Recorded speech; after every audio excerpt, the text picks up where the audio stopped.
নমস্কার বন্ধুরা, কেসি কিচেনে সবাইকে স্বাগত। আজ আমি নিয়ে এসেছি সয়াবিন আর ডিম দিয়ে একটা রেসিপি, যেটা কিনা ভাত, রুটি, পরোটা সব জিনিসের সাথেই খেতে ভীষণ ভালো লাগে।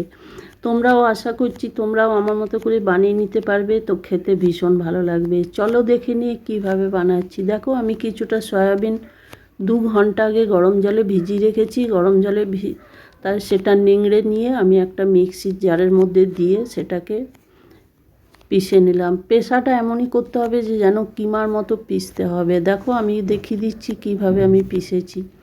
এইভাবে কিন্তু কিমার মতো পিষে নিলে এটা ভালো হবে, আর যদি পেস্ট হয়ে যায় কিন্তু জিনিসটা নষ্ট হয়ে যাবে। তারপরে দেখো, ওই কিমাটার উপরে আমি 2টো ডিম দিয়ে দিলাম। ডিম দিয়ে দেওয়ার পর নুন দিয়ে দেবো। নুন দিয়ে খুব ভালো করে এটাকে ফেটিয়ে নেব।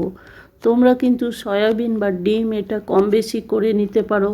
যদি তোমার বেশি বানানোর থাকে তাহলে তুমি সয়াবিনটা বেশি দিও, তার সাথে ডিমটাও বেশি দিতে হবে। আমি মোটামুটি এটা 2 জনের জন্য বানাচ্ছি, সেই জন্য 100 গ্রামের মতো আমি সয়াবিন দিয়েছিলাম। তারপরে দেখো, এটা খুব ভালো করে কিন্তু ফেটিয়ে নেবো নুন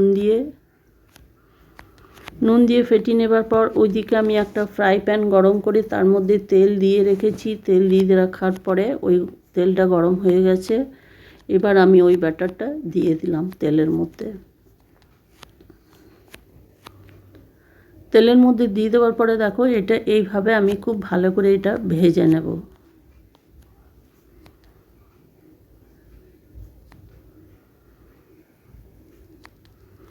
এটা ডিম দেওয়া আছে, লো টু মিডিয়াম আছে, কিন্তু এটাকে ভালো করে ভেজে নিতে হবে।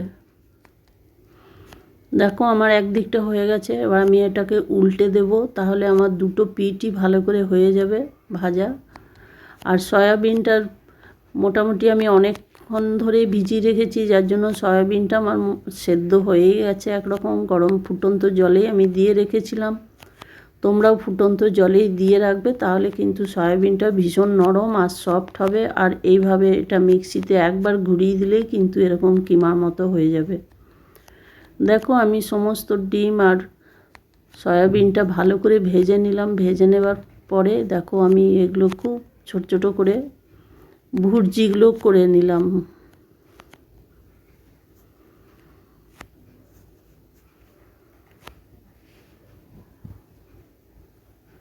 সবগুলো ধীরে ধীরে লো টু মিডিয়াম আছে সমস্ত ভুর্জিগুলোকে উল্টে পাল্টে ভেজে নিতে হবে। তোমরা যদি এই ধরনের রেসিপি বানিয়ে নাও, তাহলে কিন্তু বাচ্চারাও খুব সহজে এই ধরনের সয়াবিনের তরকারি বলো বা সয়াবিনের একটা আইটেম খেয়ে নেবে। অনেক সময় তাড়াহুড়ো থাকে, বাড়িতে কিছু থাকে না, যদি ডিম থাকে 2টো, তো তাহলে এই ধরনের রেসিপি খুব চটজলদি হয়েও যায়। দেখো, এটা আমার সম্পূর্ণ ভাজাটা হয়ে গেছে। এই সয়াবিনের ভুর্জিটা আমি নামিয়ে রেখে দিলাম।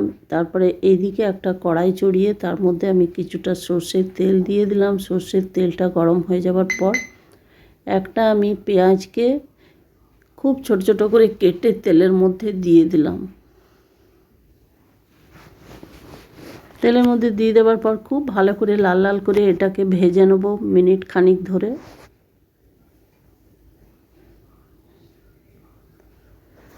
পেঁয়াজটা ভাজা হয়ে যাওয়ার পরে দেখো, আমি 1 চামচের মতো, বড় চামচের 1 চামচ আদা, রসুন আর কাঁচা লঙ্কার পেস্ট এর মধ্যে দিয়ে দিলাম। দিয়ে দেওয়ার পরে এই মশলাটা আরও ভালো করে কষে নেব। কষে নেবার পরে দেখো, ওইদিকে আমি একটা বড় সাইজের টমেটোকে গ্রেট করে নিয়েছি। তোমরা যদি চাও তো এটা পেস্ট করেও দিতে পারো, বা এটা ছোট ছোট করে কেটেও দিতে পারো। আমি কিন্তু এটাকে গ্রেট করে নিয়েছি। গ্রেট করে দেওয়ার পরে দেখো, এই মশলাটা আরও খানিকক্ষণ ধরে আমি কষিয়ে নেব, যেহেতু এটার মধ্যে রসুন আছে। তো এইবারে আমি দেখো দিয়ে দেওয়ার পরে পরিমাণ মতো নুন দিয়ে দিলাম, হলুদ দিয়ে দিলাম 1 চামচ, ধনে গুঁড়ো দিয়ে দিলাম, আর ছোটো চামচের 1 চামচ আমি কাশ্মীরি লঙ্কার গুঁড়ো দিয়ে দিলাম। এই মশলা দিয়ে এটাকে খুব ভালো করে খানিকক্ষণ ধরে আরও কষিয়ে নেব।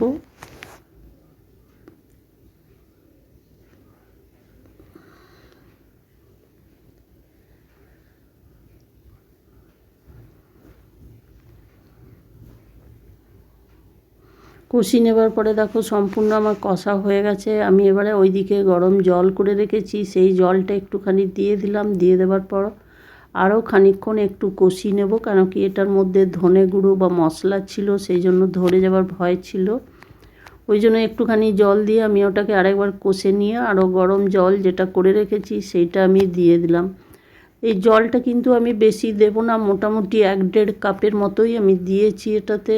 দিয়ে দেওয়ার পর ঢাকা দিয়ে কিছুক্ষণ ফুটিয়ে নেবার পরে ঢাকা খুলে ওইদিকে যে ভুর্জিগুলো করে রেখেছি সেইগুলো আমি এই ঝোলটার মধ্যে দিয়ে দেবো। ঝোলটার মধ্যে দিয়ে দেওয়ার পর বেশিক্ষণ আর এটা ফোটানোর দরকার হবে না, কেন কি এটা সয়াবিনটা এমনিতেই নরম আছে আর ডিম।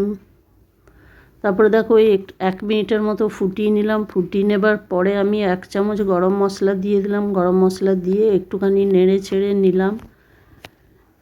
নেড়ে চেড়ে নেবার পরে দেখো আরও কিছুটা এর মধ্যে আমি ধনে পাতা দিয়ে দিলাম। ধনে পাতা দিয়ে দেওয়াতে কী হয়, টেস্টটা আরও ভালো হয়ে যায়, আরও বেড়ে যায়। তোমরাও একদিন আমার মতো করে ট্রাই করে দেখতে পারো, খেতে অসম্ভব ভালো লাগে ভাত, রুটি বা যে কোনো জিনিসের সঙ্গে, লাঞ্চে বা ডিনারে। তারপর দেখো তরকারিটা আমার হয়ে গেছে। আমি গ্যাস বন্ধ করে ঢাকা দিয়ে খানিকক্ষণ রেখে দিলাম। তারপরে দেখো ঢাকা খুলে দেখাচ্ছি কত সুন্দর আর কত লোভনীয় হয়েছে তরকারিটা। হয়ে যাবার পর আমি একটা বাটির মধ্যে এটাকে উঠিয়ে নিলাম। আমার রেসিপি যদি তোমাদের ভালো লেগে থাকে তো লাইক, শেয়ার ও কমেন্ট অতি অবশ্যই করে দিও। ফিরে আসছি পরে কোনো রেসিপি নিয়ে। ধন্যবাদ।